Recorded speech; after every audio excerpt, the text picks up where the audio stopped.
એમાં ભીખારામ બાપુ એટલે તો મને મારા જયંતિ બાપુ પણ યાદ આવે. મારા જયંતિ બાપુ જેને આજે પોતે નથી હાજર, એમના પરિવારમાં થોડુંક દુઃખદ છે. એક ભજનનો જીવ આત્માવાળા. અહીંયા બધા બેઠા છો, બધા પ્રેમી આત્મા છો, અને આને આપણે નહીં જીરવી તો બધું કોણ જીરવશે? આ વસ્તુને આપણે જ જીરવી પડશે, અને સત્ય પણ આપણે જ કહેવું પડશે. સમયે સમયે ટકોર કરતી જ રહેવાની. અટાણે બહુ રાજી પોશે અમને, જો આવો યુવાન દીકરાઓ ભજન સાંભળે બહુ રાજી થઈ અમને. આજે 25-30 વર્ષ પહેલા અમે જોતા તો કોઈ યુવાન દેખાય નહીં, છોકરું દેખાય નહીં. એની બદલીમાં અત્યારે તમે જો યુવાન દીકરાઓ એવા રસમય થયા અને એવા જવાબ આપને પૂછતા હોય, આમાં સવાલો કરતા હોય, તે રાજી થાય આપણે. વાહ ભાઈ વાહ, સનાતન તો આગળ આવ્યો છે વાલા, સનાતન પાછળ નથી ગયો. કલયુગમાં આગળ આવ્યો, ખૂબ આગળ. યુવાન દીકરાઓ ભજન સાંભળે, પાટના દર્શન કરવા જાય, સાધુના પગ પકડે, આથી બીજું હોય શું? આટલી તો મહેનત કરી સંતોએ, યુવાનને ભક્તિ માર્ગે વાળ્યા. તો સંતોની મહેનત છે ને, વાણીની મહેનત, સંતોની મહેનત છે. અને એના જીવનની આપણે ચિંતા થાય છે કે આનું જીવન ઉજળું થવું જોઈએ. એવા યુવાન દીકરાઓ પણ ઘણા ભજનમાં આવે છે, ખૂબ રાજી થાય છે. અને ઠેકાણો છે, જાયજો ભજનમાં જ જાયજો. ગમે એવી મુસીબત હોય ને ભજનમાં આવીને બેસી જાય તમારે, ગમે તેવી હોય ને. આમો કાળ ભલે હેલ્યો આવતો પણ ભજનમાં આવીને બેસી જાવ ને સાઈડમાંથી વહી જાય, તરીને વહી જાય. એ ભજનની તાકાત છે, સંતોની તાકાત છે. કાળ પણ ન આવે ત્યાં તો બીજા દુઃખ તો વાલા ઠીક હવે કે છે નાજી સાહેબ, પૂનમ બની છે આમાં. એવા સુંદર મજાના કૃષ્ણ સાહેબ આ ગામના જ, અને આ ગામમાં આવ્યા પછી મને બહુ રાજી થયો. વાલા આદરીનું મેં ઘણી વાર નામ સાંભળ્યું હતું, પણ અહીંયા તો દધીસી મુનિની તપસ્વી ભૂમિ છે. આ દધીસી મુનિ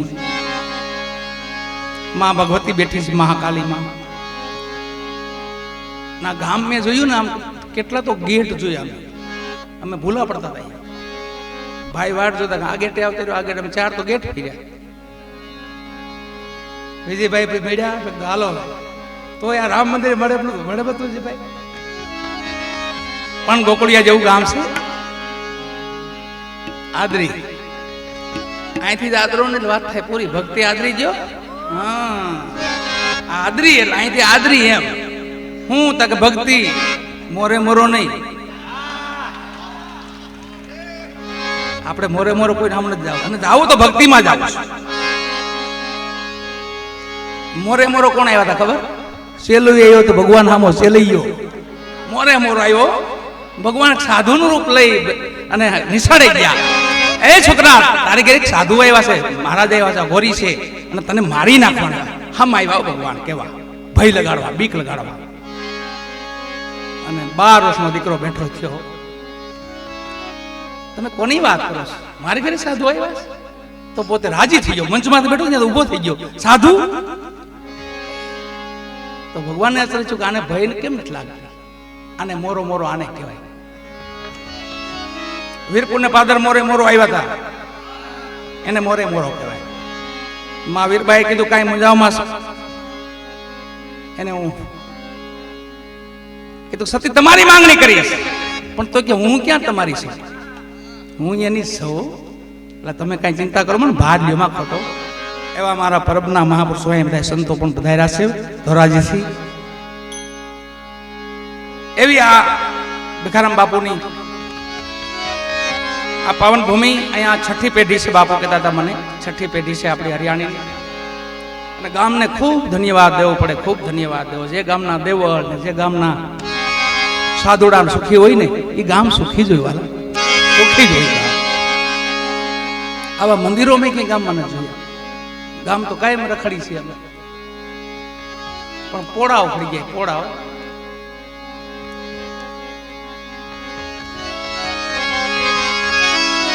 એવું આદરી ગામ જોયું તો ગોકુળિયા જેવું લાગ્યું. વાહ ભાઈ વાહ. પછી મેં વિજયભાઈ ને વાત કરી. વિજયભાઈ તમે કચ્છમાં જઈશ ને, કચ્છના ગામડા તમે જોયા? હાલમાં જાઓ, આહિર સમાજના ગામડા પીડ્યા છે, ગોકુળ જેવા લાગે. તમે ઝાપામાં પગ મૂકો તમને વાહ ભાઈ વાહ, ત્યાંથી જમાવટ થવા માંડે. રાઈટ તો પછી મોડી મોડી, પણ માનવ જેવા આ ગામ એવું લાગ્યું આદરી મને. વાહ, અહીંથી આદરી દીધા જેવું છે આ ગામમાંથી ભક્તિ એમ. એટલે મોરે મોરો પછી આવ્યો ચલિયો, મોરે મોરો ચલી આવ્યો. પ્રભુ મારા ઘરે સાધુ આવ્યો, તમે મને ભાગી જવાનું કહો છો? હું ભાગી જાઉં? મારા માતા પિતાને 12 દિવસના ઉપવાસ છે. સાધુને જમવાની તો ટેક છે ને. આજે મારી ઘરે સાધુને વહી જાવ, ભાગું તો મારી ભૂમકા લાજે, ભોરિંગ નો જીલે ભાર, મેરું સરીખા ડોલવા લાગે, જેને આકાશ ને આધાર, મેરામણ માજા મૂકે તો ચલિયો સસુકે. અને મોરે મોરે ભગવાને રૂપ કરી લીધું પાછું ને હતા અહીંયા બેહી ગયા. એમ નાજી સાહેબ કે છે મહાપુરુષો ની ચેતના આપણી વચ્ચે જતા નથી. જીવન બન્યું છે અમારા ગયા પછી, તમારા ગયા પછી, અમારા ગયા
यही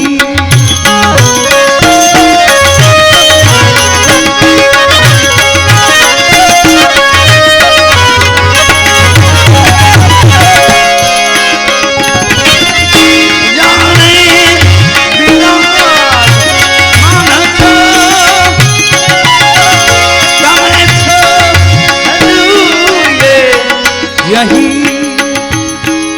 यही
છૂટ્યા પરબના પીરના એવા પરબના ભાણેજુ છે વાલા, એટલે પ્રેમથી તાલીથી વધાવો. પરબની પીરાય એટલે જગમાં જાહેર પીરાય, પ્રગટ પીરાય, અને પાછી રામા અવતારથી ઠેઠ હાલી આવે છે. રામા અવતાર એવું પરબનું પીરાણું બાપાને યાદ કર્યા આપણે. પણ પરબના પીરને આપણે ઓળખવાય તો કઈ રીતે ઓળખશું? વાલા કોણ છે પરબના પીર? એટલે કોણ? ભજનમાં જવાબ મળે છે એમનો, વાણીમાં જવાબ મળે છે આપણને. પરબના પીર એટલે કોણ? મેરુ પર્વત પર છે કૈલાસ, આ પરબના ભી મેરુ પર્વત પર છે કૈલાસા, અલખ દેવંગી ત્યાં વસે આપો આપા. એની ઓળખ છે. અલખ દેવંગી ત્યાં વસે આપો આપા. ધન્ય કમાયું જેને બાવાજી મળ્યા, સફળ જન્મ જેને બાપા દેવીદાસ મળ્યા. ઈ પરબના પીર આપડા. અને એમાં ભાણેજ એટલે હો બ્રાહ્મણ ને એક ભાણેજ વાલા હરખું થઈ ગયું.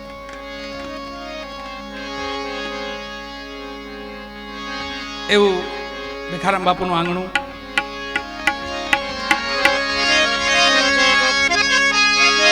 ઘણી રામદાસજી મહારાજને યાદ કરવા છે મને. 8-10 ભજનની ફરમાઈશ છે, પણ આપણે ધીમે ધીમે મળીને બધા ભેગા હાલ્યા જાવું.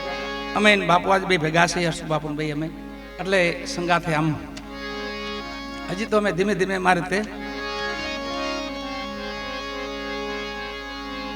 અમારે પછી રાત ઘટે. અમારે એવું હોય પાછું. હા, રાત ઘટે. એમાં તમારી જો ડાયરો મળી જાય એટલે હાવ ઘટે. પછી તો તમે વહી જાઓ પણ અમને જવાનું જ મન ન થાય. જાવું તો જયંતિ બાપુ મજામાં? વાહ વાહ, અમારે જયંતિ બાપુ જો વાહ ભાઈ.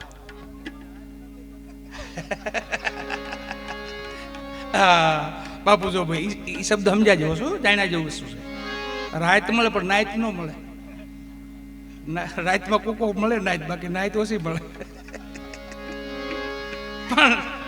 પણ બધા આપણા ભજન પ્રેમી છે, આપણી નાઈત છે બાપુ. જે ભજનો સાંભળે છે ને બધા સંતોની વાણીમાં સાંભળે છે ને બે છે, એ આપણા બધા ભજે એ મારો. એમ કે છે દ્વારકા વાળો, જે ભજન કરે એ મારો. એટલે ભજન કરે એ આપણા બધા સમજાણો. અને ભજન સમજે એ આપણા, ભજનમાં બે એ આપણા.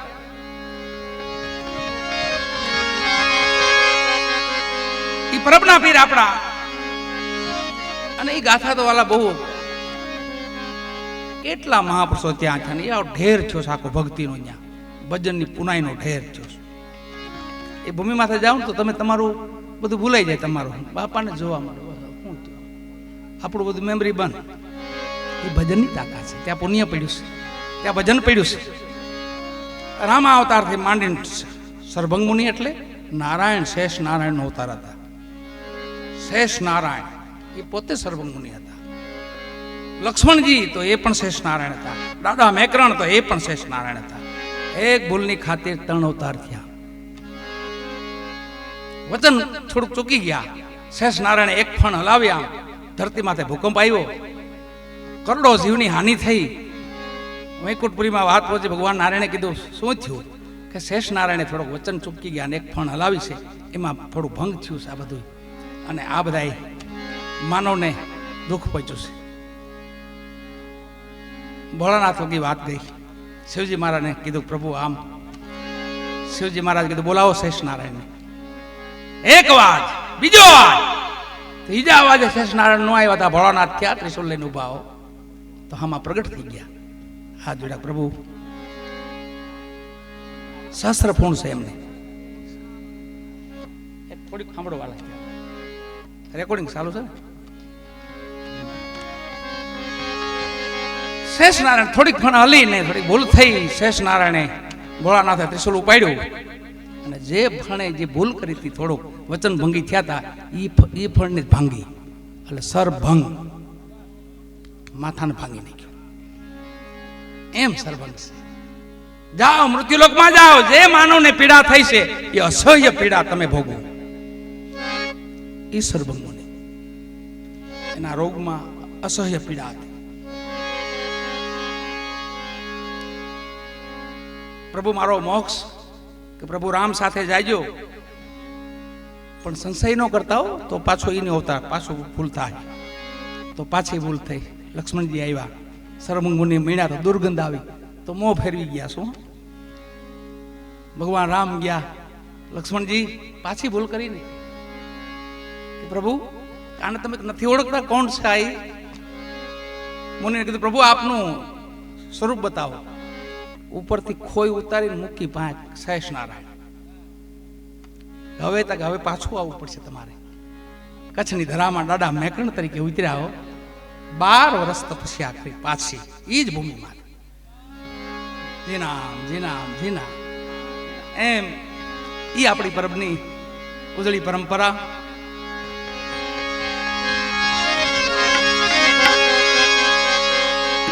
ઘણી રામદેવજી મહારાજને યાદ કરવા છે, પણ પરબના પીર બાપા કરમણ બાપા રોડાપીર બાપાના દીકરા હતા. કરમણ પીર આપણા હુરાપુરા છે પરબના. રોડો પીર એટલે હુરાપુરા, પૂરો પૂરો છે. અને કેવા સુરાપુરા ખબર? એક વચનની ખાતર મસ્તક ઉતાર્યું, આમાં ધીંગાણા થઈને ઉતારી એ વસ્તુ અલગ છે. પણ હાદલ પીરે ટકોર કરી હતી કે જાઓ તો બેઠા કરીને આવજો, પરબ બાજુ પાછા ન વળતા. દેવીદાસ બાપુનો ભાઈ હતા રોડાપીર. કરમણ પીર એમના દીકરા હતા, કર્યા દ્વારા રહેતા હતા. પોતે ત્યાં ભાળ લેવા જતા હતા, ખાલી પરબે મળીને જાઓ કે હાદલ પીરને મળીને જાઓ. અને ટકોર કરી તો ટકોર પાસે અહીંયા કર્યા દુધાર આવ્યા તો કરમણ પીર તો હમાઈ ગયા હતા. પણ આ બેઠા કરવાની વાત આવી તો બેઠા કોને કરવા? તો એમના વેવાઈની નનામી હામી હાલી આવતી હતી. જેને મળવા જતા હતા એના વેવાઈ એનો પ્રાણ છૂટી ગયા હતા, એની નનામી હામી આવતી હતી. ત્યાં રોડાપીર ઉભા રહી ગયા, ઉતારો નામી એટલે હું તો વેવાઈને મળવા આવું છું. અરે પ્રભુ કે વેવાઈ તો વહી ગયા છે, ઉતારો હેઠી ઉતારો નામે. અવાજ માર્યા, ત્રણ મહેમાનને વેવાઈને ઉભા કર્યા, બેઠા કરીને આવજો. પછી બાજુમાં જોયું તો 12 વર્ષનો મુસ્લિમનો દીકરો ગાયું બકરા ચરાવતો તેને બોલાયો, બેટા શું કરીશું? બાપુ બકરા ચરાવું છું, ઢોરા ચરાવું છું અહીંયા. શું નામ છે તારો? સેલાણ. મુસ્લિમનો દીકરો. હા બાપા, તો મારું એક કામ કરી દે, હું તને મારું મસ્તક આપું કાપી. તારે પરબે પહોંચાડવાનું છે હાદલ પીરના ચરણે, દેવીદાસ બાપુના ચરણે. તો 12 વર્ષ હોય પોતે સુજાણતા સેલાણી સાંઈ હતા ને. અમુક અવતરણ એવા હોય ને માના ગર્ભમાંથી જાગ્રત હોય, આવીને તો પછી મોડી મોડી વાત થઈ જાય. અહીંથી જાગ્રત નીકળે પછી એને તમે કેમ પોગો? 12 વર્ષના સેલાણીએ કીધું, પ્રભુ તમારું હું કામ કરી દઉં, પણ તમે મને શું આપશો? રોડાપીર બાપા કીધું કે બેટા તને પીરાય આપું, જગતમાં કોઈ નો આપે નહીં તને આપીશ. 12 વર્ષની ઉંમરે અને મસ્તક આપ્યું કાપીને વાલા. 18 વર્ષે ધોરાજીમાં બાપુ બેઠા છે અહીંયા. સેલાણી 18 વર્ષે ધોરાજીમાં ગયા હતા. હાદલપીના હુકમથી કે જાઓ માં ઓરમને લઈ આવો. મુસ્લિમો લોકો હેરાન કરે છે માને. રોડાપીરનું ભજન કરતા કરતા હાલતા ત્યાં ગુરુ મહારાજ હતા, હાલતા થયા અને ત્યાં જઈને ઈ કબ્રસ્તાન ઈ ભૂમિ હજી છે વાલા. એ કબર નહીં, 450 કબરો બોલાવી હતી. ધોરાજીમાં ધૂન મચાવી ખૂબ બતાવ્યો ડારો. 18 વર્ષે એક પ્યાલે મેં નજરે નુરીજન પાડ્યો. એ પરબ વાળા પીર બાદશાહ મેં ધૂન ધણી ધાર્યો. અનેક ઉજળી વાતો છે બાપાની. રાતોની રાતો વહી જાય, જીવન આખું પૂરું થાય તો એમાં કઈ બસ એનું ભજન થાય, એની ભક્તિ થાય છે. આ કેસે કરમણ પીર બાપા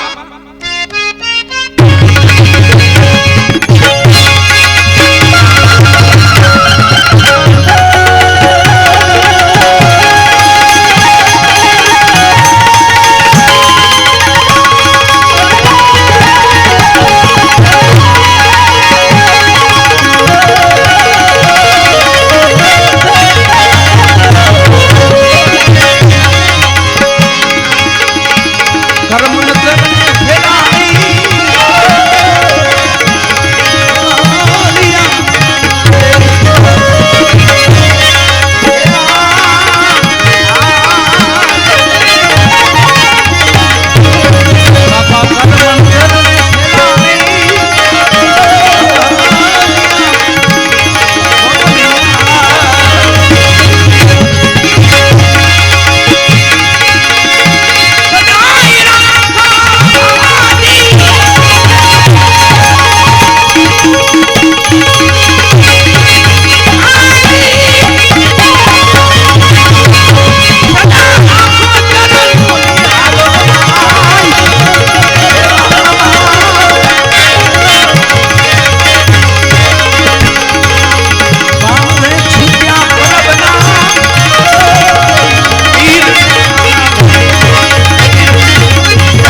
જમા જાગરણ છે અહીંયા પાઠ પણ મંડાણો છે વાલા. જમા જાગરણ જે પાઠ છે આપણો, એટલે બાપાને યાદ કરી લઈ ત્યાર પછી અમે ધીમે ધીમે સંગાથે આવશું વાલા.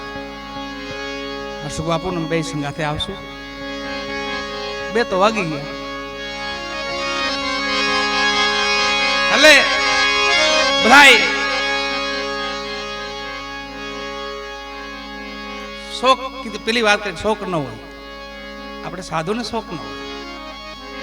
એટલે ધણીને યાદ કરી એના નામનો મજરો કરી વાલા. એના નામમાંથી થોડોક આનંદ લૂંટી